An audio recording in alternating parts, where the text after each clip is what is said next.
This last slide lecture presents an overview of some of the early pioneers of hip-hop and rap, which takes us back to the late 1970s again. Despite many advances in civil rights in the U.S., African Americans still experienced greater unemployment, higher rates of homicide and incarceration, and greater economic burdens than other ethnic groups. This was most prevalent in urban U.S. cities, which had a growing African American population. Many African American families had absentee fathers, so gangs provided a source for male role models, as well as a sense of family for some young black men. Unfortunately, gang life is riddled with drug abuse and violence. Hip-hop and rap became the music of these frustrated men and women. Old school rap was an outlet for many who were frustrated with the status quo of urban life.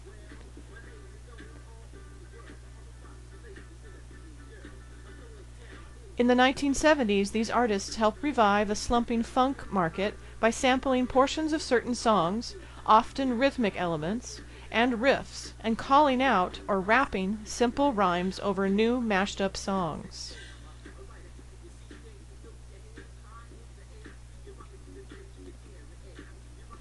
Clive Campbell, also known as Kool Herc, is often credited with inventing what would eventually be called hip-hop. He would call out over the altered rhythm tracks with simple rhymes that introduced him, the dancers, and other inside sayings and jargon of urban life.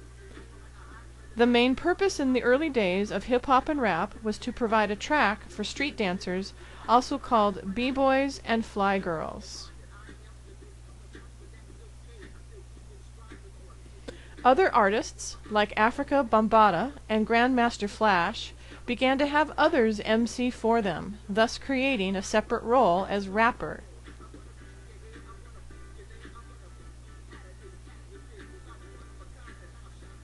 Pioneering artist Keith Cowboy Wiggins gets credited with coining the term hip-hop.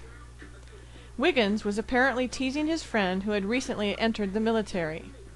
The term was quickly adopted by the dance and music community and has stuck ever since. Hip-hop and rap have a similar story regarding distribution and recording as early punk rock and heavy metal. Initially, large record labels were not interested in this music at all. Songs were shared by mixtapes within inner-city neighborhoods. Eventually, independent labels sprang up within the hip-hop and rap communities. Scratching evolved through talented DJs who isolated certain sections on vinyl records. These were then played back and forth, creating a scratch-like sound, which added more interest and depth to hip-hop and rap music. Theodore Livingston is one of the youngest scratch artists from this era, and he is often credited with inventing scratching. Be sure and watch the video in this week's box for the trailer for the documentary Scratch.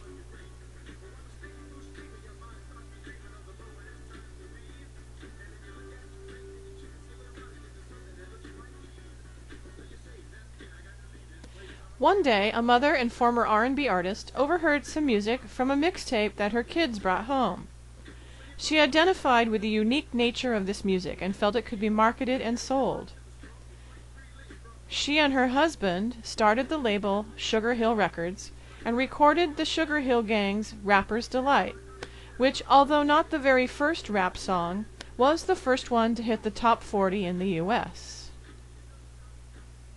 The song has a strong, consistent beat and maintains the early style of rapping, with MC introductions, simple rhymes, and the slang of inner-city life.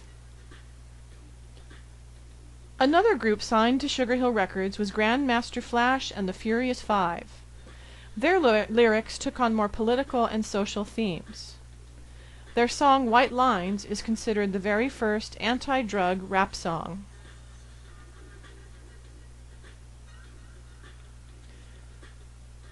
Once hip-hop and rap music entered the mainstream, a second wave of artists combined their rap with other popular music styles like hard rock and heavy metal.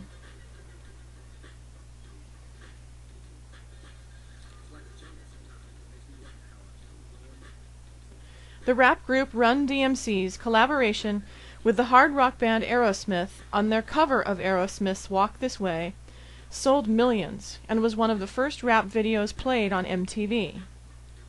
This collaboration with rock groups helped rap cross over to white audiences and eventually inspired white rap groups like the Beastie Boys.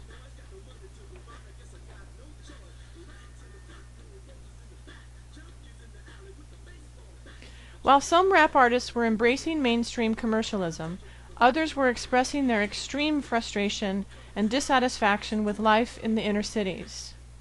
Gangsta rap expresses the social, cultural, political, and violent elements of urban and gang life.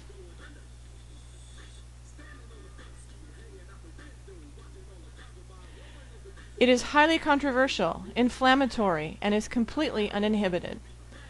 Violence between police and urban gangs has existed for decades, but the 80s and 90s saw a huge escalation of death and violence by both the police and gang members. Police corruption only added fuel to this powder keg. Rap artists like Tupac Shakur, Notorious B.I.G., and Death Row Records president Suge Knight were all murdered gang style. Some critics accuse this style of rap of glorifying gang life and promoting violence against police officers.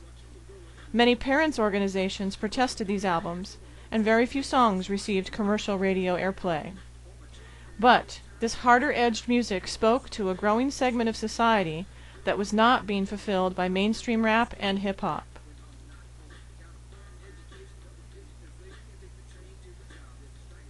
Other rap and hip-hop artists, while still calling for social change, did so by trying to empower the black community through self-esteem and their historical icons. Groups like Public Enemy did not suggest ignoring problems, but rather than point a gun at someone else, they suggested the black community look inward and empower the next generation of young African Americans, thus making a change from within. Their biggest hit, Fight the Power, was featured in Spike Lee's film Do the Right Thing. Be sure and watch the video in this week's box of Fight the Power.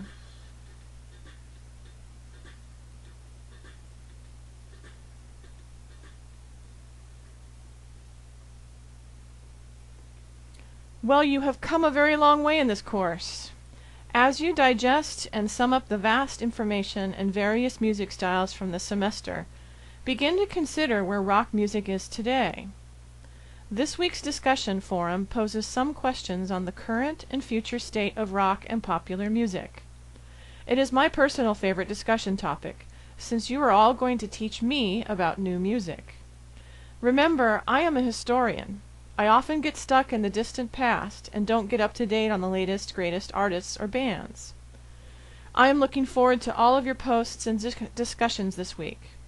Rock on, everybody!